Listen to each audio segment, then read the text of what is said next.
Hi friends, happy Friday, Tammy here. I am so excited to be with you. I have got so much to share today. I'm trying to keep this under 15 minutes. So I want to tell you first off, thank you so much to everybody that has been ordering the kit. It has been a huge success. I am so delighted that you are as excited about it as I am. In fact, makes me tear up because I basically designed it for me. If I was to buy a kit, what would I want to be in it? And so I'm delighted that you are excited about it. But I have to tell you, as of this morning, one of the crucial items that is in the kit just went on low inventory. The warning went out. And so there's not really a substitution for this. So I'm going to have to put a limit on the number of kits that are going to be available because I'm going to have to get an order in right away for that item at least. And I don't know how many I'm going to be able to get. So I'm going to get as many as I can, but I'm going to have to cut it off. So that means if you want this Peony Garden card kit with the cardstock designer paper, the gems, the square doilies, as well as the I'm crying, as well as the ribbon at that really, really affordable price, then you need to get your order in. And I will put the link in the description, okay? So get that in right away. The other thing is, it's kind of COVID related, but the Dainty Diamonds 3D embossing folder that I have been recommending that you get with the bundle is also almost sold out.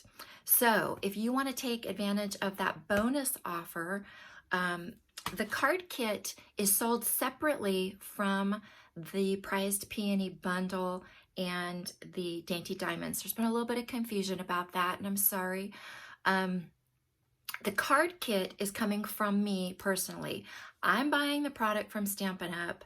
I'm making up the individual kits, and that's going to be mailed from me personally. So you're purchasing that from me through PayPal. If you want the prized Peony bundle and the Dainty Diamonds embossing folder, the Stampin' Blends markers, or anything else that I'm sharing with the projects I'm making, those you're going to purchase through my online store.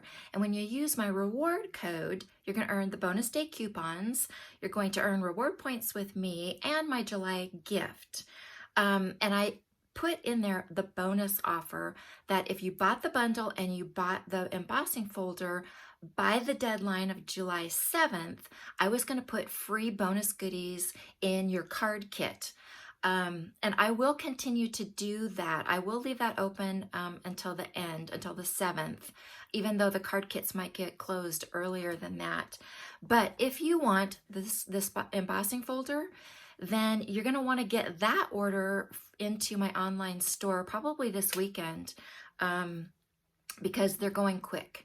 If it does sell out and you want to substitute another one of our 3D embossing folders or a Stampin' Blends marker in there, that is totally fine. I will still give you the bonus goodies. Okay, so you want to do that. I want to answer a couple questions real quick. One of them is about how the card kit works. I've been getting a lot of feedback with some questions, and I want to explain something. I designed this kit to give you the greatest versatility. It is not project specific. So I know a lot of kits out there are specific. You get goodies that are specifically cut and prepared for just the projects that it was designed for. And this is not that way. I designed it to give you the option to be able to make the cards I'm sharing, other cards, bags, tags, boxes. You can do whatever you want. So the cardstock's coming in full sheets. The designer paper, you get 2 yards of the ribbon. It's not cut into little pieces. So that way you can do with it whatever you want. And I'm sharing with you through the live demonstrations options on how to use the kit. but you don't have to do that, or you're not limited to that. For instance, you know, in the catalog, the annual catalog, if you look on pages 82 through 84, where the suite is introduced, there's 10 project ideas for you right there. Okay, so in addition to the ones I'm sharing with you, there's 10. We all know that Pinterest is a great source of projects as well. So again, kit's not project specific. It's going to come in the full size cardstock sheets, so that you can do whatever you want with it. And because of that, I'm not going to do the tutorials. I chose to do the live demonstrations in lieu of that because honestly, the tutorials are really time consuming. And I wanted to offer you the greatest versatility and the best value that I could to keep the price affordable. I'm doing the live demonstrations, putting them on the Facebook page, but I'm also sharing them on my YouTube channel so that if you want to go back after you get your kit and review, or you can't remember what was the measurements for that, or how did she do that, no problem. It's going to be on my YouTube channel. You can watch it as many times as you want. All of them will be posted there. So hopefully that clarifies things for you. Again, so get your orders in as soon as you can. I really want as many people to take advantage of the bundle offer, the bonus, and the kit as we can. Okay, so let's get to today's project. Okay, we are flipped around now, and don't need my notes there. Okay, so this is the project that I want to show you how to make. And I've got some tips on using the vellum in the Dainty Diamonds 3D embossing folder. So I shared yesterday how to do the, to put together the flower, and then how to get a little bit extra depth in the petals so that it's not all one color. You've got that kind of beautiful variation on it. So let me show you what this piece of cardstock, just as a refresher, is 4 inches wide by 4 1/4, but I do recommend that you cut your vellum a little bit bigger. I cut mine about 4 1/2 inches. So I've got it in here inside the folder. So it's 4 inches by 4 1/2 inches. Now, what I found by putting the vellum directly in here is that it sticks really, really well, and it's really hard to get this out. Well, not really, really hard. I mean, it's not impossible, but it sticks really well. So if you do this, what I did is I kind of got up underneath it with the Take Your Pick tool, and then I just kind of worked my way across, getting it out. And then once you have that lifted up, then you can go ahead, listen, you can peel it out. And this is what might happen. While I was trying to lift it up, the edges there, you know, where the lines are, it wanted to rip a little bit, and that corner came out. So that's why I recommend, if you make it a little bit longer than what you need, you'll be able to just trim that off. So now let me show you this one. Now I'm going to show you another option so that if you really don't want to hassle with this, if that's just too much work, then no worries. I'm going to show you what to do. So what I've done here is I have taken our small grid paper, our regular grid paper, copy paper. I also use parchment paper to do this as well. It's baking paper. Any type of a thin paper is going to work. And I went ahead and I folded it in half. So I created a folder. And then I put the vellum in. This has been embossed, but you're going to put your unembossed in here. And I went ahead and I lined it up against that fold edge and at the top. Because you can't see where your vellum is once it's inside the folder, it's important that you be able to know how to align it so that you can get it straight in the folder and not wonky because of the way that the pattern works on this. So what I did is then I figured out where I wanted it centered, and then I use the folder edge to know where to line that up. And then I went ahead and I closed that and I ran that through the die cutting machine. And then you will have no problem whatsoever with this literally just popping right out. Now, I will show you that there is a little bit of a difference. So let's set this off to the side. I have a basic gray card base right here. So this is going to go right here. And then, like I said, I'm going to trim off that extra. But I want you to see the difference between this one and this one. Okay, do you see that this one is a lot bolder? If you feel it, it's got a lot more texture because there was nothing in it, in the folder, that affected the depth of that impression.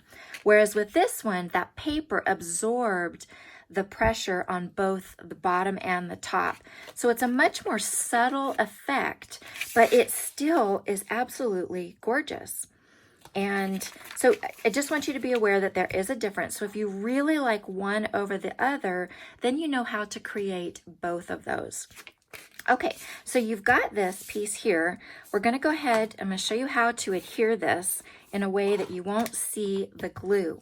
So you're going to bring in our silicone craft sheet, and we're going to put just a little bit of glue here in a kind of a puddle. And then I've got one of our stamping sponges, and you're just going to kind of wet that a little bit, wipe it off a little bit, and then turn it over. And then especially along the edges, because that's where you want to make sure that it gets nice, good, and adhered. See, whoops. You just dab that glue on there. And you know what? We're going to do a little bit more in the center here. Go ahead and kind of just pounce that around. I have one of the little binder clips on mine. You don't need that. I think I have enough on here, but let's go ahead and make sure we do. Okay, then we're going to bring in, let's go ahead and set this off to the side. Okay, then we've got our card base, and we're going to go ahead and put this on like this. And there was a little tear, I don't know if you saw it on this side, but no worries. Because once it's glued down, you're not going to even know because it tears at those little lines. And so, see, that's completely good, and we don't even notice that. And then what I like to do is bring in my large clear block, which I don't see. And you can lay that on there. And if you have the larger one, that works best. If you've got two of these, that'll work. And then just leave that for a minute or so. And what that does is it gives you that good pressure to get a nice even adhesion. Then you would come back afterwards. We're going to go ahead and say that that's good. And then you would just come in with your snips and just trim off that edge. So just follow along with the cardstock and give that a good trim. Do the same thing on the bottom. I've got our flower from yesterday that we made, and then we've got our leaves. Then I'll show you on this one. I go ahead and stamp your sentiment. This one again is from Path of Petals. You could use the ones from the Prize Peony set or make it a birthday card, you know, whatever you want. That's just been stamped on basic Whisper White cardstock with the basic gray classic Stampin' Pad. I trimmed it down. I used the triple banner punch to create the end.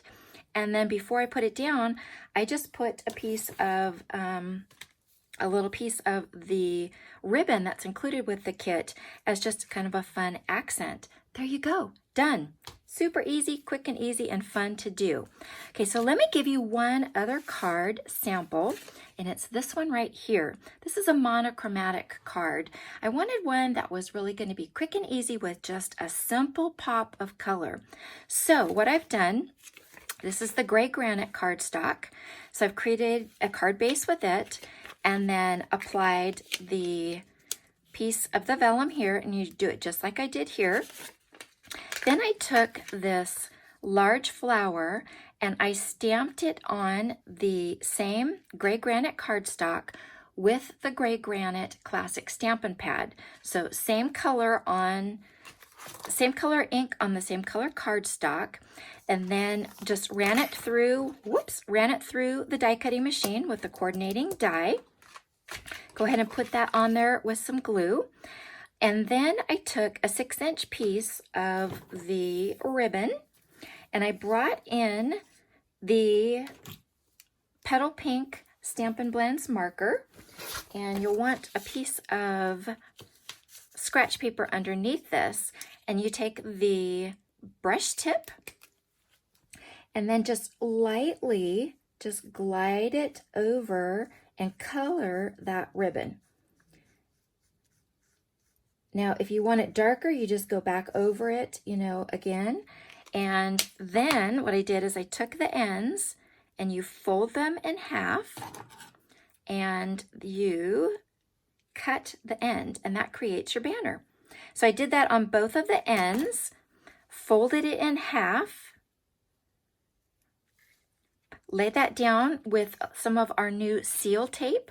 I find that works a little bit better. You get a quicker bond than using the glue. And then I stamped the sentiment from the Prize Peony set on a scrap piece of the Whisper White. And then I cut that out, die cut that with the Tasteful label dies. If you don't have this set, then use what you've got. It could be a punch, it could be a different die. And then I just popped that up with a couple of dimensionals. And there you've got a no coloring option for just a sweet and simple card. You've got that beautiful texture in the background, just really lovely monochromatic with that really pretty pop of color.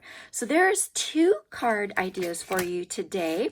2 ways that you can use the vellum. That's part of that Peony Garden Card Kit. And again, get your orders in if that's something that you want. I want you to be able to take advantage of it. Have a wonderful evening. And let me know, tomorrow is the 4th of July. Do you have plans? I will still be coming live.